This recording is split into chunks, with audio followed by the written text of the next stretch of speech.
d'abord sant yàlla suñu borom bi nga xamante ni may na weeru koor ci jàmm ak salaam te tey ñu ngi ciy génn ci jàmm ak salaam dëgg la weeru koor ren bi doon na weeru koor nga xam ne daal Sénégal suñu ko dund muy weeru koor boo xam ne day am élection campagne élection présidentielle te terewul def nañ ko ci jàmm salaam jeex na ci jàmm ak salaam yàlla may na ko tax ci njaboot gi ñu bokk ci dëkk bi ñu bokk ci askan bi ñu bokk loolu dañ koy sant yàlla leneen li mooy li nga xam ne bii moom la gouvernement bi naal ci biir projet politique bi ñu ànd muy delloo si Sénégalais yi ci biir xolu li gouvernement di liggéey bàyyi leen xel liggéeyal leen may wax ne mbir mi dégg moom baax a baax may wax ne gouvernement bi tey amu ci kuñ ci fekk ci làmba ñu koy tudde du am ku ñuy fekk ñu koy tuddee ngénte ma wax ko mu leer du am ku ñuy tuddee match football ndax tur wi turu Sénégal donc la Birame Souleye ku ko tuddee làmba yàq nga sa activité ku ko tuddee ngénte yàq nga sa activité Sénégal donc la ñuy tuddee Sénégal la ñuy liggéeyal kenn wutu ci tur kenn wutu ci barke kenn wutu ci loo moom ak sa bopp lépp Sénégal lañ koy delloo kon nañu xam ni dinañ liggéey ci tekk ak tey ci dal def ni ko président de la république Bassirou Diomaye Faye waxee premier ministre faylu ko ci mooy jub jubal jubbanti te yam ci lépp nañ def ko ci maam xam ni lépp lu ñu def soo ko ngoon jot Sénégal moo ko moom Sénégal lañ ko war a delloo askan Sénégal lañ ko war a delloo loolu moo nekk ci projet bi ñuy porté ñuy bëgg wax ñëpp nag bépp Sénégal nañu jóg ànd ak gouvernement bi dimbali ñu ci lii te am nañ yaakaar ni xam nañu enjeu yi Sénégalais yi xam nañu enjeu yi donc danañ ànd ak ñun ci lii defar suñu dëkk defar suñu askan may suñu jeunesse bi nga xam ni lii projet bi moo ko porté moo ci xeex li ci ñàkk xam nañ ko li ci sëcc xam nañ ko li ci génn réew mi xam nañ ko waxtaan àndaat ak ñoom def li ci war ngir yàlla may ñu Sénégal bi nga xam ne dañoo wax ni jot na Sénégal bii ku ci nekk li ñu ci war a moom mu dellu si say loxo ñu bokk liggéey bi ci jàmm ak salaam. bien sûr vous êtes ministre de la mine yaa nekk ministre de la mine lan mooy sa yoon ci wàllum bés mi nekk fépp ci Sénégal. waaw ak gaz bi surtout ak pétrole bi ak waaw alors xam nañu ne ministère bi ni ma ko waxee léegi rek amul ministère bu sut moroomam ci liggéey bi ndaxte démb déglu nañu communication monsieur le président de la république ak monsieur le premier ministre li ñu wax mooy solidarité gouvernementale amul ministère bu gën a important donc farata yi fépp la nekk mooy li may laajte léegi ndax jàpp nañu ni jeunesse moo gën a important culture ndax jàpp nañu ni sécurité moo gën a important agriculture ndax jàpp nañu ni éducation mooy gën a important enseignement supérieur déedéet lépp farata la ci réew mi donc ñun ñëpp dañuy bokk ànd kii téye fii kii téye fii lu ñu bokk def lu ñu def fi ñu féete nag ñun dëgg la dafa nekk centre d'intérêt boo xam ne bii am na jeexital bu mën a am ci biir Sénégal li ñu ci sant xam nañ li ci Sénégal di xaar xam nañ ko li ñu ci war mooy taxaw ci taxawaay bi ci war mu wax ma léegi ne ma Thiès ma ne ko waa dëgg la Thiès ci wàllu bi am na lu bare ci wàllu loo xam ne Thiès bi lay ball mais du tere territoire du Sénégal li fi nekk ci wàllu boobu yëpp dañ koy bokk yamale liggéeyandoo pour d'abord xam li ñu am ci wàllu woowu xool ndax ni ko téye woon jaar na yoon kon noppi li ci des mooy képp koo xam ne dañ ciy séq ak yow tey moo xam ne bii doomu Sénégal la wala doomu bitim réew la ñu dénk la wàll woowu li état Sénégal wax li projet bi indi mooy nañu saytu contrat yooyu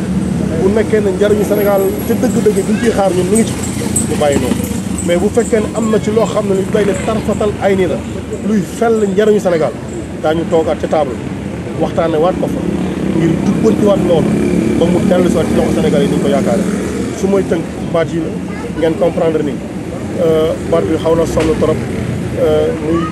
tawat bu ñuy faj te fi mu toll nii xekkaat bi ñu yëkkati mi ngi xaw mais daal en résumé daal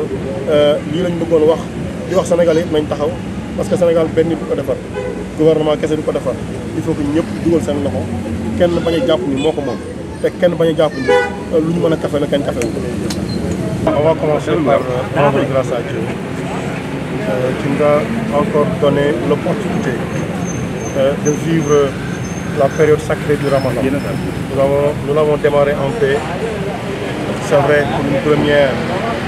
elle a été très mouvementée parce qu'une campagne électorale pendant le Ramadan, je pense que l'histoire, c'est la première fois. Nous l'avons terminé dans la paix et nous avons également eu la chance de pouvoir, comme d'habitude, venir passer l'Aïd en famille ici à Thiès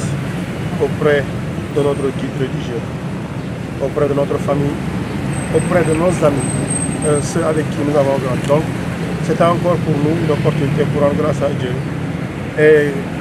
prier pour que le projet que nous portons puisse prospérer dans l'intérêt strict et légitime du peuple sénégalais. Voilà un peu ce que nous pouvons dire à titre de... C'est vrai. D'abord, la feuille de route est une feuille de route nationale. Elle est une feuille de route d'intérêt national parce que le gouvernement qui vient de s'installer sous la direction du président de la République est un gouvernement qui mise énormément sur la souveraineté. Et c'est de l'autorité publique. C'est un principe constitutionnel qui dit que les ressources appartiennent au peuple. Donc sur le plan du territoire national, il y a un travail qui a été démarré, mais il y a un travail extrêmement important qui s'inscrit dans l'agenda du gouvernement. D'abord, faire un audit de ce qui existe, faire la publication des contrats, faire un audit minier, travailler dans l'intérêt du peuple et, s'il le faut, renégocier l'ensemble des contrats qu'il y a. Mais également, il y a un travail de promotion de nos ressources auprès de partenaires pour un travail dans l'intérêt strict du peuple sénégalais. Le mandat, il est clair et précis. C'est vrai, Thiès est au cœur particulièrement de la ressource minière du Sénégal. Mais on ne fera aucun traitement particulier. Le traitement, ce sera un traitement simple. Nous travaillerons honnêtement, avec loyauté, dans l'intérêt strict du peuple comme nous l'avons toujours fait, pour la défense du patrimoine national, pour la promotion de notre économie, pour la promotion de nos ressources. Donc voilà un peu ce que nous pouvons dire à ce propos-là. Il y a une forte attente de la jeunesse, monsieur le ministre. Vous avez posé un acte, vous avez respecté. Par le logo de ministre réduit à 25, donc nous saluons beaucoup. Mais il y a une forte attente de la jeunesse vis-à-vis de ce nouveau gouvernement pour le devenir et qui était un peu incertain. Ça, nous l'avons compris depuis parce que nous avons construit tout notre projet autour de la jeunesse. Comme vous savez tous que le projet que nous avons porté jusqu'ici, aujourd'hui confié à son Excellence le Président de la République avec le gouvernement à la tête duquel il y a le Premier ministre Ousmane Sonko, est bâti autour des ambitions de la jeunesse. Il est porté par la jeunesse, donc il est un projet essentiellement tourné autour des centres d'intérêt qui remettent la jeunesse au cœur de l'actualité politique, au cœur de l'actualité du gouvernement et de l'action du gouvernement. Donc la préoccupation majeure reste aujourd'hui la promotion, le développement d'un emploi sain et rémunérateur. Mais c'est simple, le Sénégal compte énormément de ressources. Le Sénégal compte énormément de ressources financières, de ressources naturelles et de ressources humaines également. Et il ne fait l'ombre d'un doute que si nous travaillons comme le gouvernement nous l'a recommandé, dans la solidarité, dans l'humilité, je n'ai pas de doute que nous allons produire un Sénégal qui réponde, comme on l'a dit, aux attentes de la jeunesse. Mais ça, on ne fera pas un long discours là-dessus. Tout sera construit autour de cette ambition-là. Permettre à l'État d'être promoteur de l'emploi, permettre au privé national d'être créateur et défenseur d'un emploi permanent. Et voici les ambitions principales. Et vous l'avez dit, l'action du gouvernement s'inscrit autour de 5 axes. Et le premier axe